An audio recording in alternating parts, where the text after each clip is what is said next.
Basically আপনারা হয়তো সবাই জানতে পেরেছেন যে আমরা সীতাকুণ্ডের ওদিকে উত্তরের দিকে দুইটা প্রজেক্ট করছি, দুইটা প্রকল্প নিয়ে যে আসতেছি। এদিকে প্রায় আপনার 30 থেকে 40 হাজার লোকের কিন্তু কর্মসংস্থান হবে। এটা কিন্তু চিরাঙে কিন্তু এটা কিন্তু বাংলাদেশের সবচেয়ে বড় প্রজেক্ট যেটা হচ্ছে কিন্তু।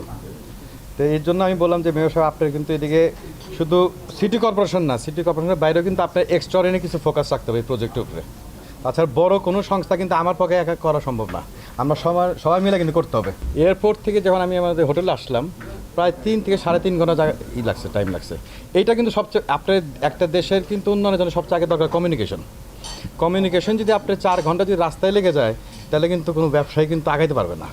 তা আমি এটা মেয়র সাহেবকে আবেদন করছি যে আপনাদের রাস্তাঘাটগুলো তাদের ঠিক করেন।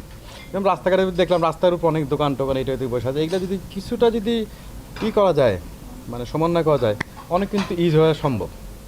আপনি বিদেশে যখন দেখেন, আমি শিওর আপনি সবাই বিদেশে গেছেন, বিদেশে দেখেন রাস্তায় যানজট যদি থাকে কেউ কিন্তু আগাতে পারবে না।